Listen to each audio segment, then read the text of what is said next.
Remember, Stoppage Time FC is the Facebook group. Stoppage Time FC is the Twitter. Scene Family, THE.SCEN on Instagram, SCEN_THE on Twitter. We are everywhere, man. Talking the beautiful game. Shout out our man Zach. Zach is taking getting some rest. So we're gonna hold it down for him. And I think that 1-1 draw, which we're gonna talk about here in a second. I really think he caught the Kareem Benzema flu. You know what I'm saying? I think that's really what happened, but we'll let it slide. So I got my main man Joe Germaldo behind the scenes. Still a whole lot to discuss, Joe. The Super League that is not potential ownership changes. Y'all win a cup. Champions League is back.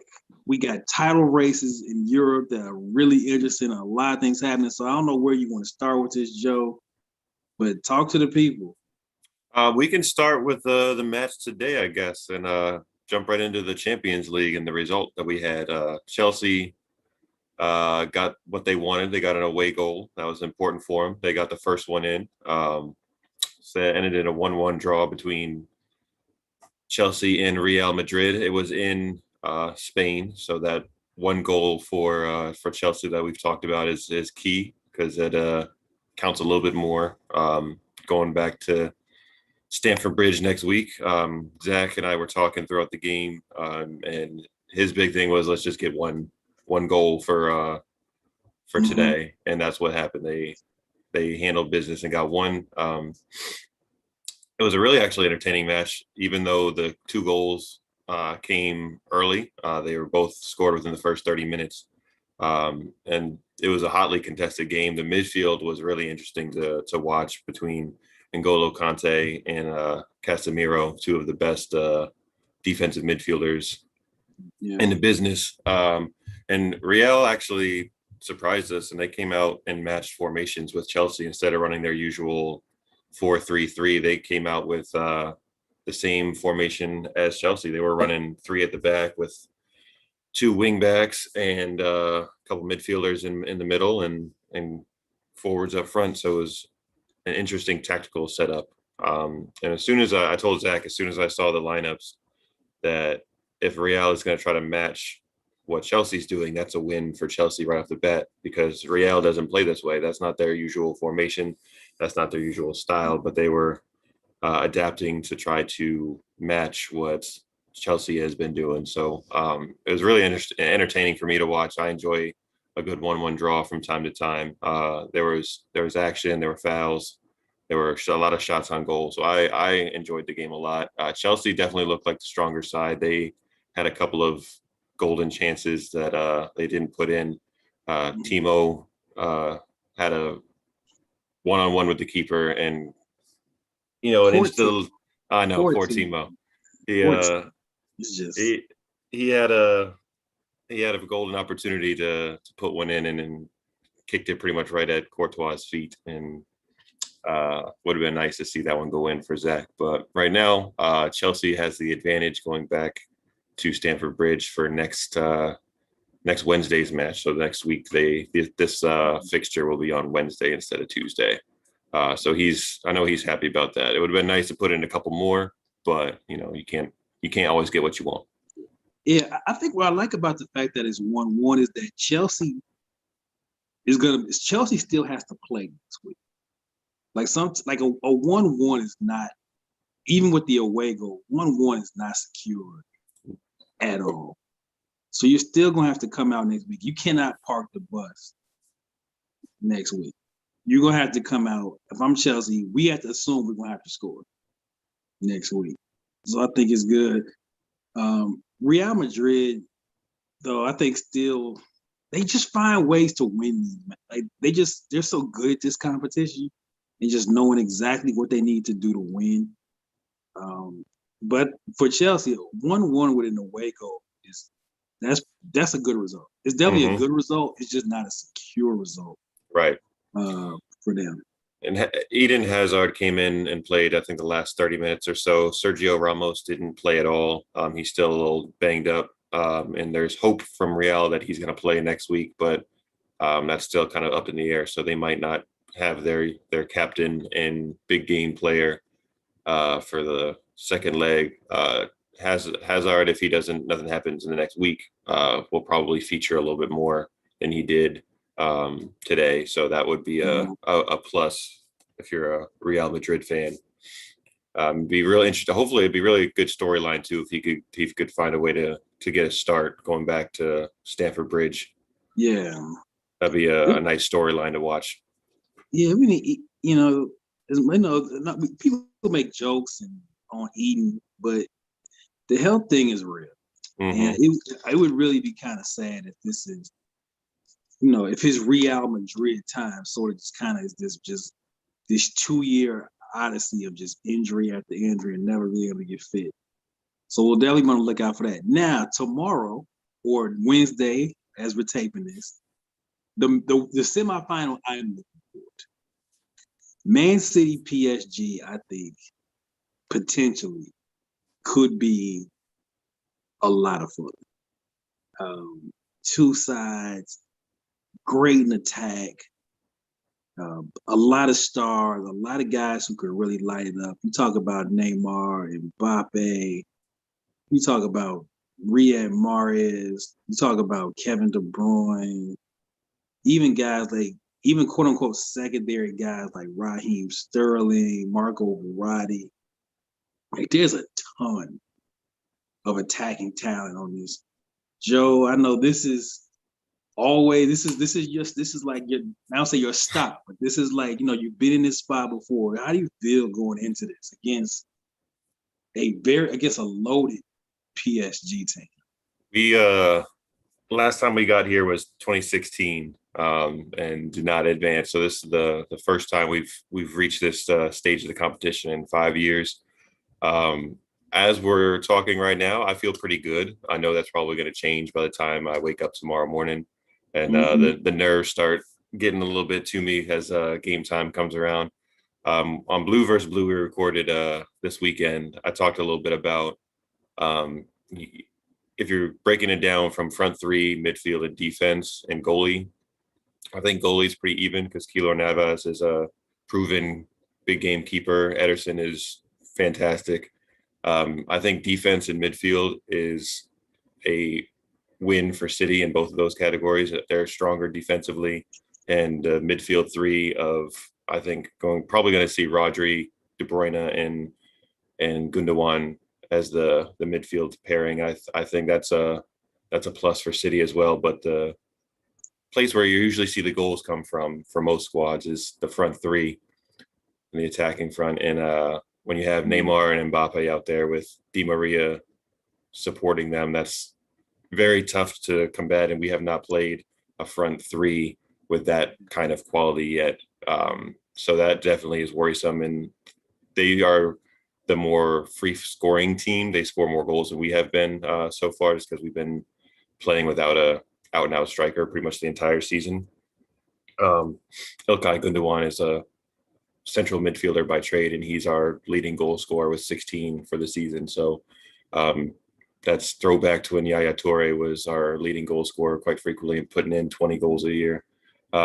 So I feel good because I think our defense is going to be solid, and I think our midfield is going to take care of business in the middle of the pitch. But like I was saying about Erling Haaland when we played Dortmund, when you got somebody the quality of Mbappe and now Neymar right there too, that's definitely something to worry about, because their biggest asset is speed and quickness with Neymar and shiftiness. And that's not necessarily our strong suit between Ruben Diaz and either Stones or Laporte at center back. I think we'll be fine with the wing backs because Kyle Walker and João Cancelo are very fast. So they got the pace to keep up, but they sometimes don't have the awareness to read the game quite well at it'll times. Be interesting to see how PSG lines them up front, because I know like Mauro Icardi has missed a lot of time. Yep. For PSG, and he's the true striker. Like he's a true center forward. He doesn't play. He's not somebody who's gonna step out left, step out right. So it'll be interesting to see that if they do go Mbappe, Neymar, Di Maria as the front three, is who's the center, who plays the quote unquote center forward. Because I think you're right. Then if it's, I know I would rather if Diaz, if it's if I would rather see Di Maria in the middle. If I'm a Man City, if I'm Man City, then I would rather see Mbappe. I think Mbappe is dangerous wherever you put him, regardless as to where. But he and Neymar on the perimeter are I think a lot tougher to deal with. So I think you'd really rather, hopefully, maybe Neymar gets moved. No, I take that back. Would you rather see? Okay, so if I ask you, would you rather see Neymar in the middle, or would you rather than put Di Maria in the middle? Like, what do you think would be the better matchup for you? I think if they had Di Maria in the middle, that would be a little bit easier to cope with because I think Neymar will float more if he starts in the middle. I think he'll drift a little bit more, and I think Di Maria might kind of stay central or kind of drop deeper into the midfield, which is a plus for Diaz. And I think they're going to start Laporte. He's been playing a little bit better. He scored the winner in the Carabao Cup this weekend and has been a little bit more assured in the back than Stones has been. He's still been great, but he's had a couple of cringeworthy moments and hasn't been in as good a form as Laporte. So I would like to see the same back four that they played over the weekend with Walker, Diaz, Laporte, and Cancelo back there. I think that's our strongest four.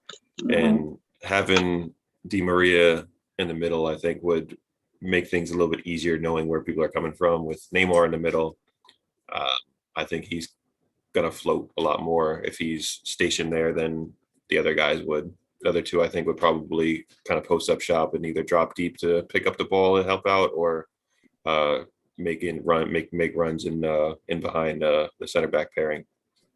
So we're definitely gonna be leg one of this one on Wednesday. The return on Tuesday.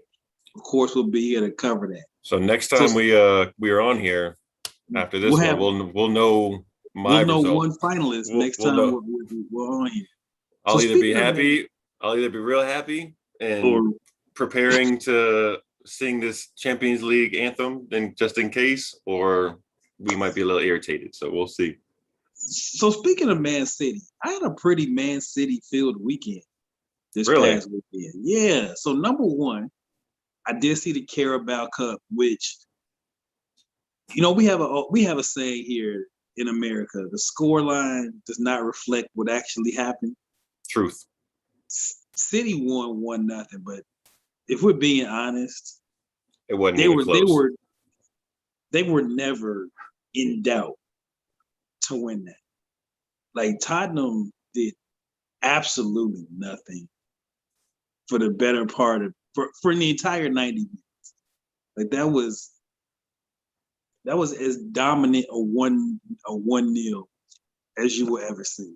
But I also caught All or Nothing, the Man City. I caught the All or Nothing Man City. It was kind of because of the way the Premier League scheduled games. Like, Arsenal played Friday last week for some reason. So there was not a whole lot for me to watch this weekend from a football front. So I was like, I'm gonna watch All or Nothing Man City. And it was really interesting. It was actually really interesting. So let's talk about the Carabao Cup. Beyond obviously the excitement of winning a cup, was there anything really, Judge, that stood out? And because I think this was so one-sided. The big thing that I took away from the match, because we were clearly the better team and the more dominant side the whole game. The biggest takeaway that I took from that was Raheem Sterling seemed to find at least a little bit more of his form. He played so much better than the previous weekend against Chelsea. He was making runs. He was way more confident on the ball. You could just see his body language was different. And he provides such a different dynamic than the rest of our attackers. Nobody on our team has the kind of speed, just out and out speed that he has. So for us to go through against PSG in the Champions League, I think it was really important for him to have a good game leading up to tomorrow's match. So seeing him play a lot better was my biggest takeaway because, like you said, it wasn't even close. The 1-0 victory, and we didn't even score until the 82nd minute. But it was one-way traffic pretty much the whole game. Tottenham really never threatened going forward. You could tell that Harry Kane wasn't fully healthy yet. He was coming off an injury. Yeah. And he did not look like himself.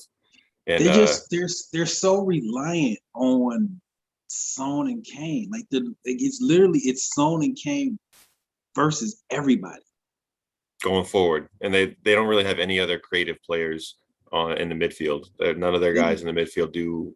They're all serviceable, okay guys, but none of them are real creative attacking forces. There's nobody that you would look at like, yeah, he's gonna unlock the defense, or he's gonna make a. I didn't, You expect a lot more out of Lucas because he was touted as a really, highly touted winger that was going to come in and be a nice complement to what they already had there, and he just really doesn't provide them much of anything.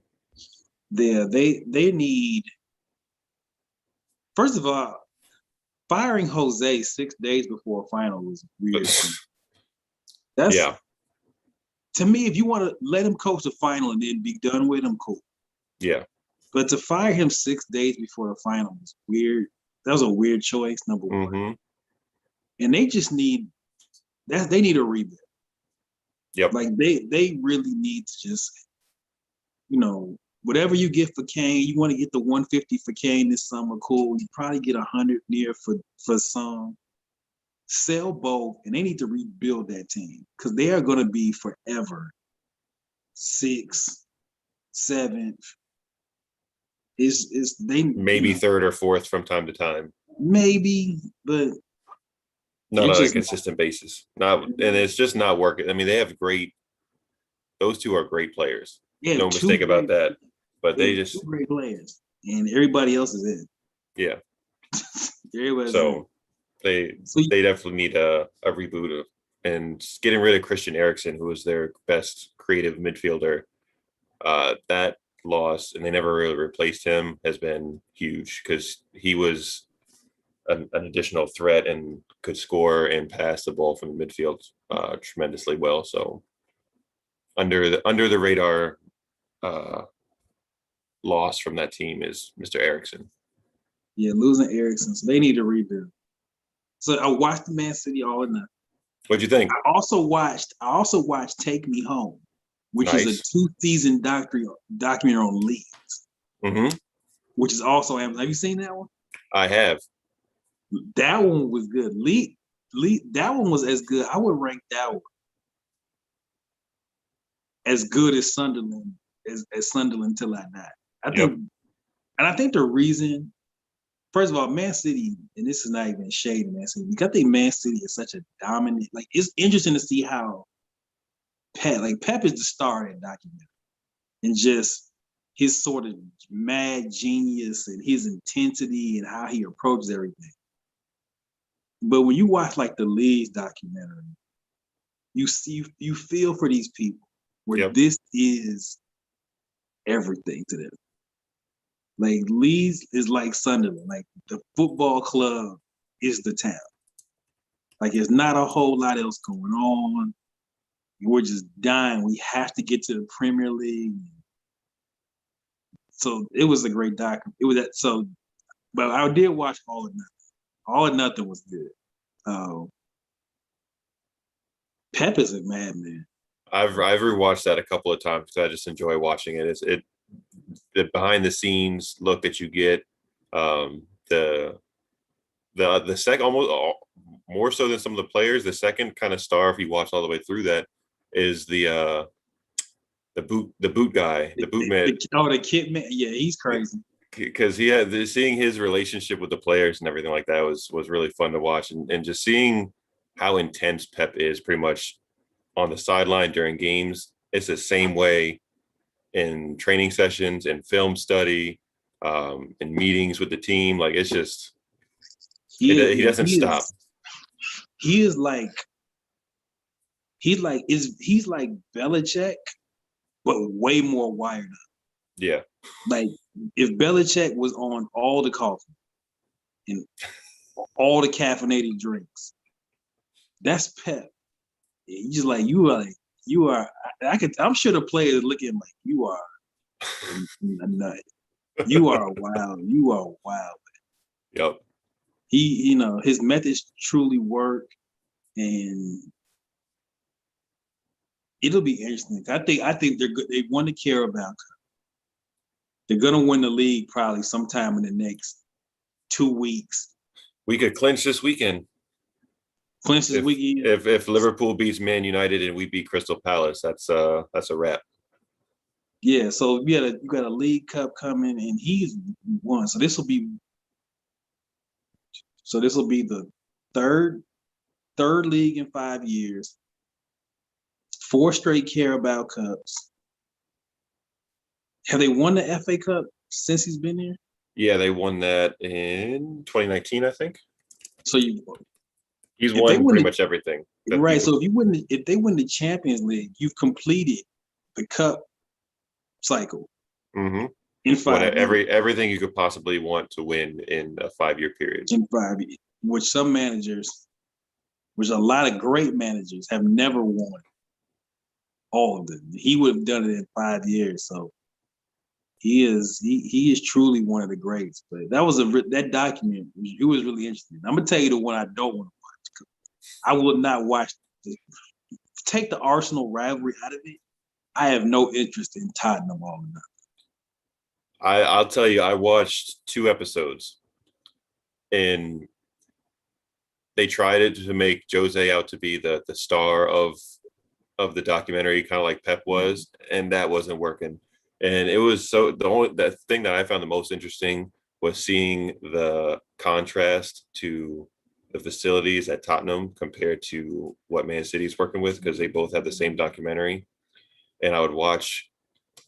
You've seen the All or Nothing with Man City now, where the guys go to sit and watch film and like have Pep talk to them. They're all in like theater quality recliners and everything, right? It's like a big lecture hall. With a big seats. With nice comfy seats. Big old. And when Jose brings the Tottenham squad in, they're sitting in those like early 2000s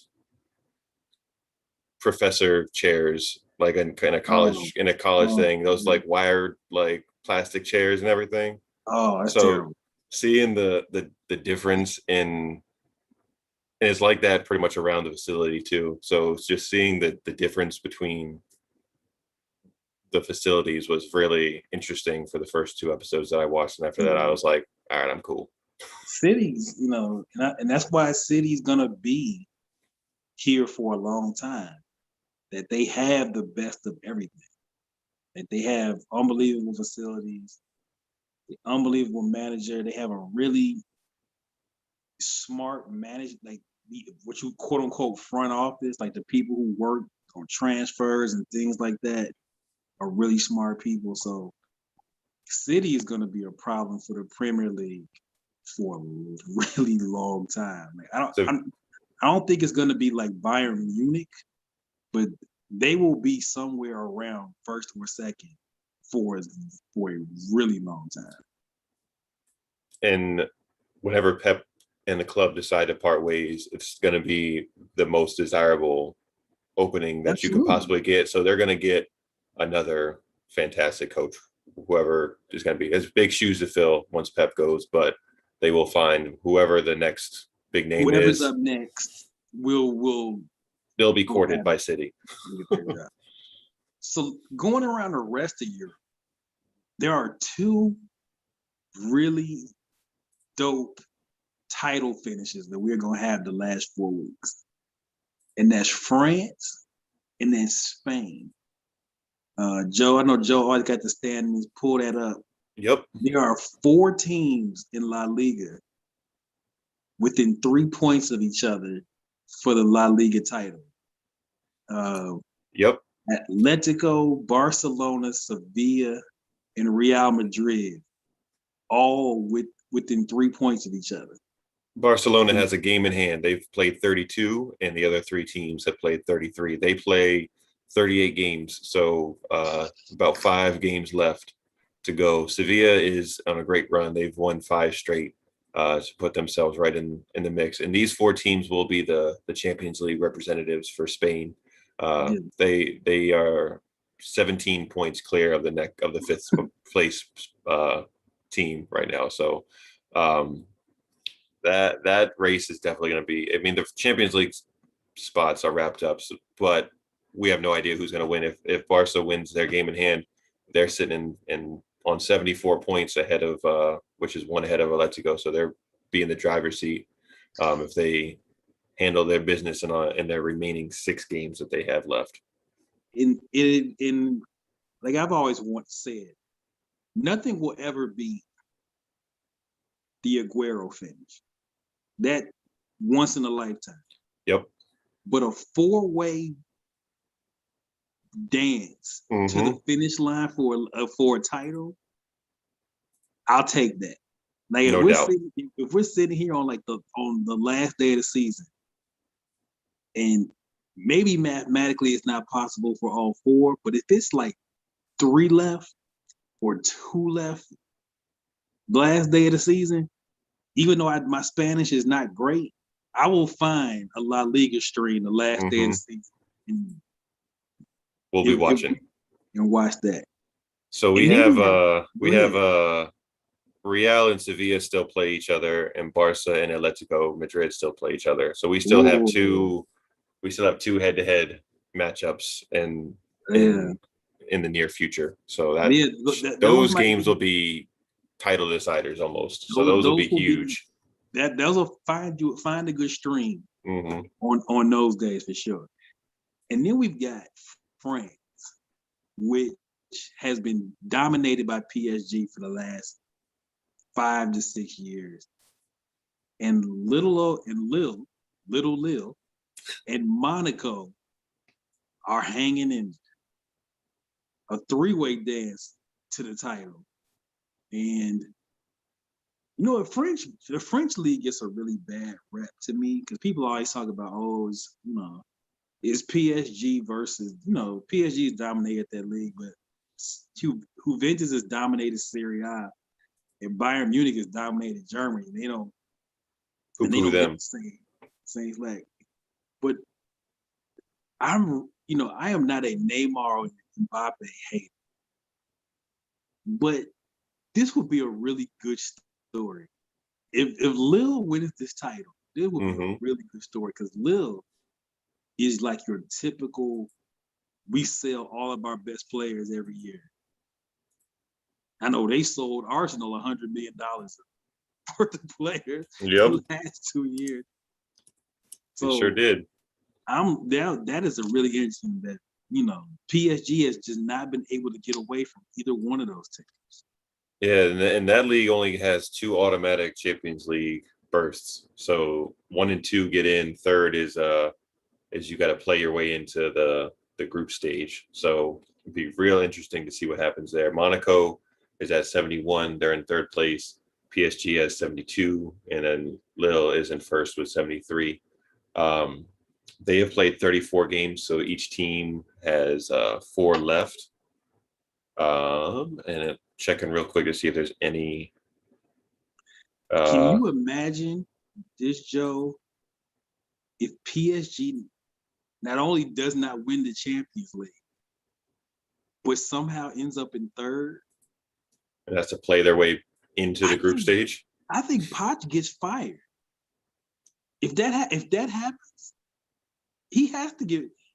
If you got Tuchel out of there when he was in 1st, and the season wasn't even over, if Poch ends up in the Champions League qualifying round and doesn't win the league and doesn't win the Champions League, Poch probably has to go. I wouldn't. I mean, based on precedent that they set with Tuchel, who I think is a better manager than Pochettino is, what's the benefit of keeping him if he's not going to perform? You set the standard ahead of time that we're going to give a guy who's in first place isn't good enough. Why is Pochettino good enough if he can't even win the league with that roster? You can't win the league. You end up in the qualifying round of the Champions League and you don't win the Champions League.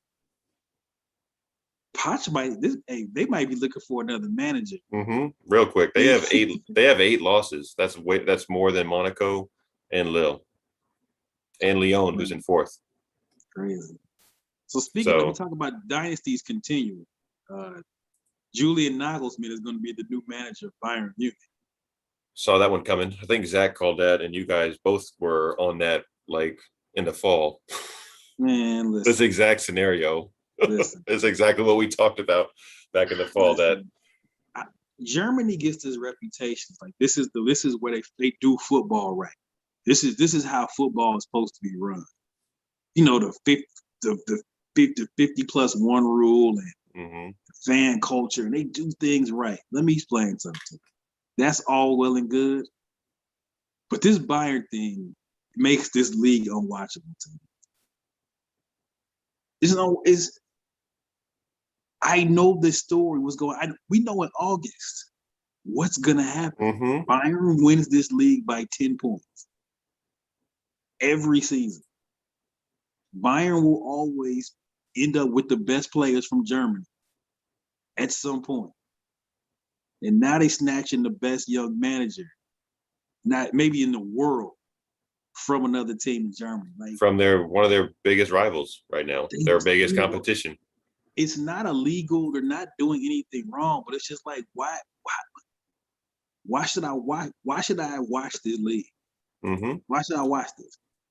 They do the same thing to Dortmund. They did it when Dortmund was making a push to really challenge them for titles and Champions League supremacy as the German club that's representing. They snatched up Götze. They took what else did they get? They got Mats Hummels from them. Lewandowski. So Lewandowski. I mean, they just poached all of their best players. That's why Klopp got out of there. Klopp was like, I can't deal with this. Nope. like I have no shot with this. So Germany. I got no love lost for Bayern because the way they handled the Leroy Sané transfer from Man City was super underhanded and dirty, and they like to act like they're some moral authority too in the like you said, like they do football right. Bayern has a superiority complex, which they have earned because they've been dominating in Germany and across Europe, but they carry themselves a certain way that just I don't like, and they dragged on the Sané transfer saga for almost 2 years. And we're just dirty about it. And I got no love lost for Bayern. So I feel you. Bayern Munich is, and it's hokey and it's, pie in the sky, but you really do watch the sport for the competition. Like as dominant as Man City, as much as Man City has won, I know Man City is not. Man City is they'll win this league, but somebody will at least push them at some point. Somebody, and then you have the Champions League. But Bayern Munich, in August, they're going to win this league. It's just a matter about how much. How many points is it going to be? And then which player from their rival are they going to pick to take and knock down back into 4th and 5th place, which is where Dortmund's hanging out. Upamecano, the center back, is going to Bayern. We figured this out in January. Like, it's just, man, I'm over the whole Germany does football right thing because you're not doing it right when this team is going to just continually win this league over and over and over again. It's not being done right. Nope. I'm not here for that narrative whatsoever. I'm with you. I'm not here for that. In Bundesliga, they only play 34 games, so they have three left to play. Bayern is up 7 points right now, so Oh yeah, this will be done they're this clear. weekend. The big thing in Germany is, does Dortmund get out of the 5th spot and pass Frankfurt, because Frankfurt's in the 4th spot, and they have 56 points, and Dortmund has 55. So they've won their last 4 league games, so they're catching fire, and hopefully for our boy Jerry, they get themselves together and get into the top 4 there. I need them to get in the Champions League, because I can see another scenario again. They don't make the Champions League, and here comes Bayern. Like, we'll take Erling Haaland for the low price of whatever his release is next year. Because I think his release clause is next summer. They'll say, okay, Erling, you just hang out in Dortmund for another year. We got you.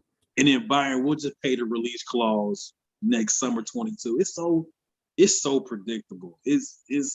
That's why I can't of all the major European leagues, I can't do German football. I'm with you. It's too predictable. For sure. It's way too predictable. So before we get out of here, we talked about the title races. Man City continued the roll. Sort of now, I guess, Joe, to wrap this up, the apparent death of the Super League, and sort of the next phase with that. What has been, I know as an Arsenal fan, it seems like we're going to see what the reaction is, I think. If there's supposed to be another protest, leg 2 of our Europa League matches, there's supposedly another scheduled protest. We'll see how there was a big one last week. Sort of taking the temperature of City fans a week later with this. Because I feel like the volume on this has kind of started to get turned down already. Like, it's not as aggy as it was last week. For sure. This time last week, it was probably on a scale of 1 to 10, like at an 8 or a 9, no problem, like easily. It's definitely, the volume has been turned down quite a bit to more of a 3 or a 4 at this point. When it came out that City was one of the, depending on which reports you read, either Chelsea or City were the first team to back out of the Super League. And if you listen to Mr. Perez from over in Real Madrid, it was Man City was the team that was really unsure about the whole thing from the get-go, and he kind of took some shots at Manchester City for not going through with this and being the team that kind of spoiled his party. So that helped, at least from the City fan perspective, that we were kind of the team that pumped the brakes on this whole deal. Yeah. Shake Mansour look at this. He like, please, I have way too much money to deal with these shenanigans that you're trying to pull, sir. Yeah. So I like I said, like we kind of talked about, I don't think it was a bad idea.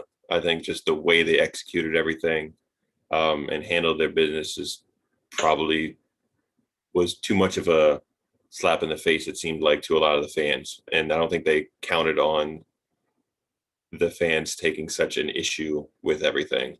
Right. To me, Joe, the test of this all becomes once this is over, season's over. Yeah. Because we know those season ticket renewals are coming. And as much as and you just think about this, especially over there, we know how they feel about the game. You all haven't been in the stadiums in a year and change.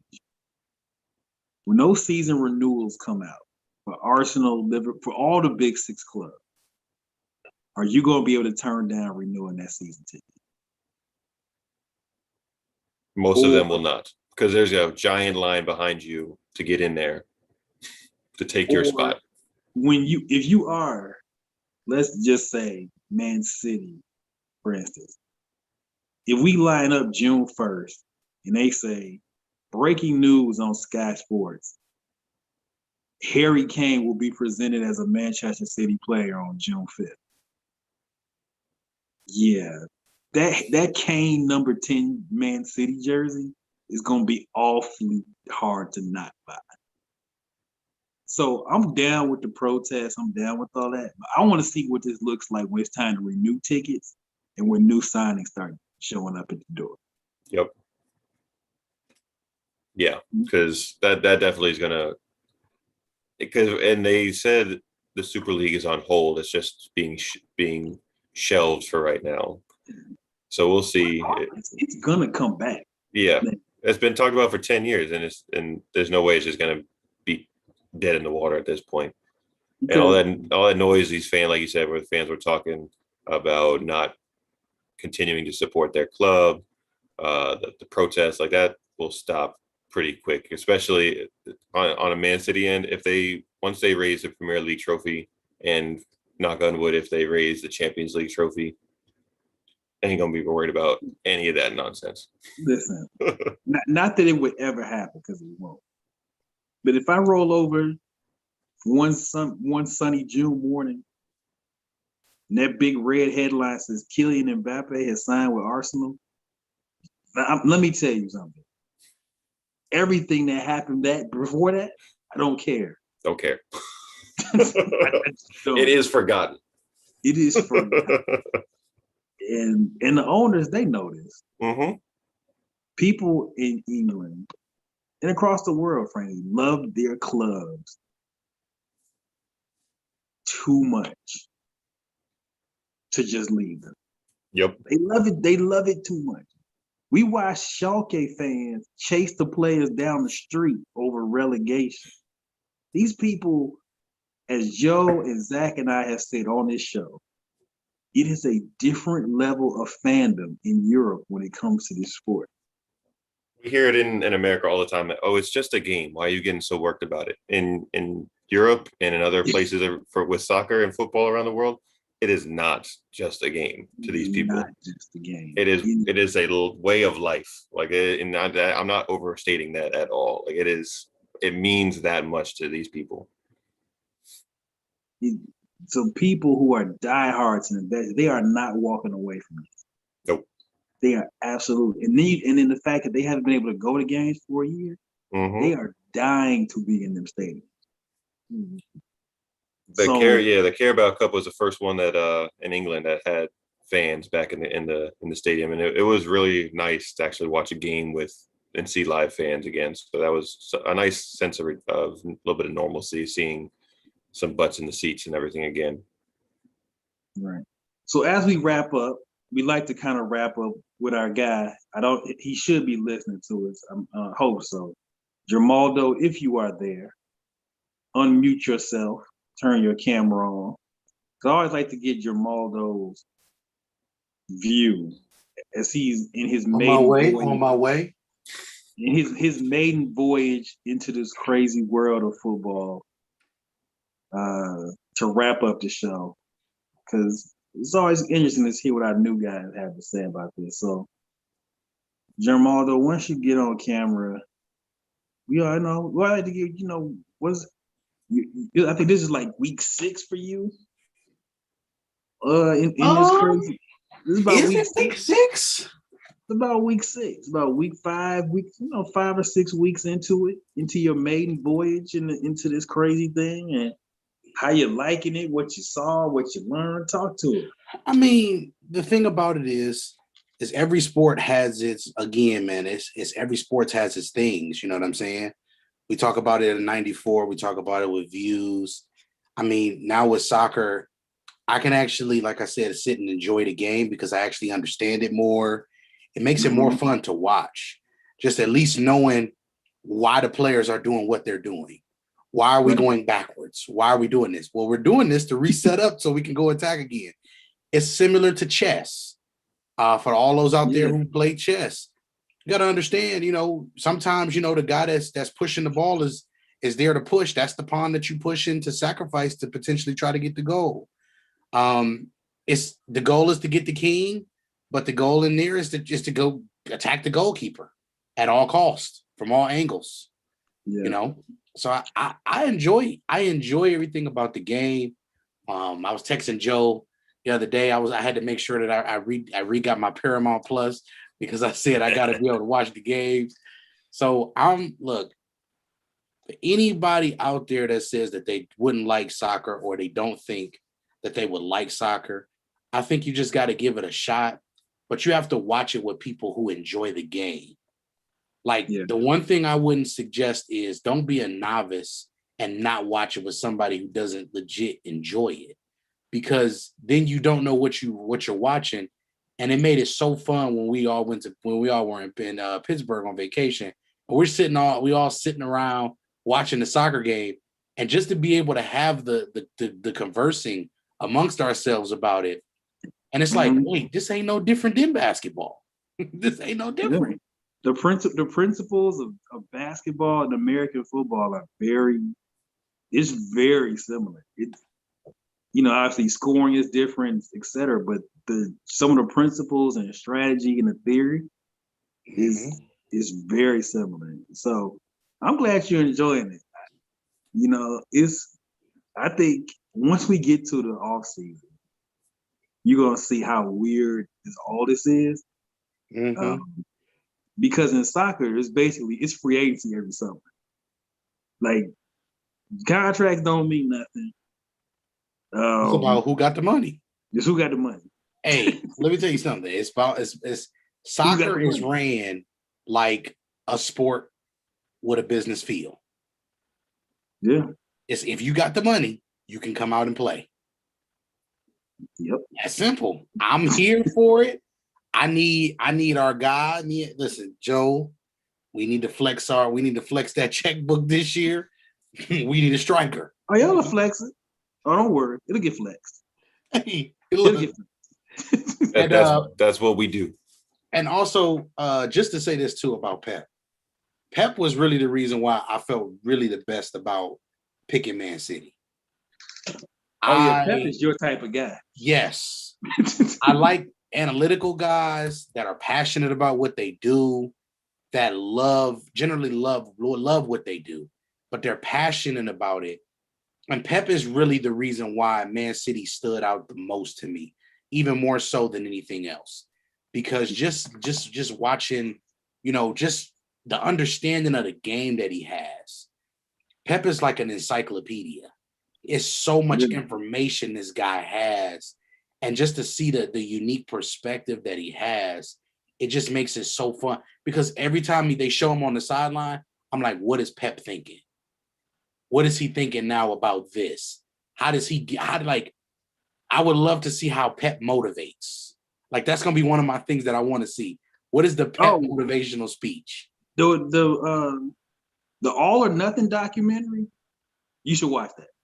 The All or Nothing Man City documentary. You get all of that. You get all of the things you just mentioned from Pep in that documentary. They go into the training, the meetings, all of that.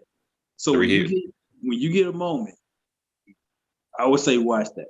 You will like it a lot. It's on Amazon Prime. Netflix? Amazon Prime. It's on Amazon. Oh, okay, cool. Oh, we might as well just get it all. Yeah, you will like All or Nothing. Pep is think Hard Knocks. Well, you know what's funny? This gonna mess y'all up. I'm not a fan of Hard Knocks. I've never been a fan of football training camps because I know everything that goes on in it. And then when we add some of the theatrics that they put into it, take that garbage away from me. The good thing with that is that for us is that it's over the course of the whole season. So you get from August to June, pretty much. They followed the team throughout the whole season. So you get like everything. Year's worth. Yeah. Not just training camps. It's like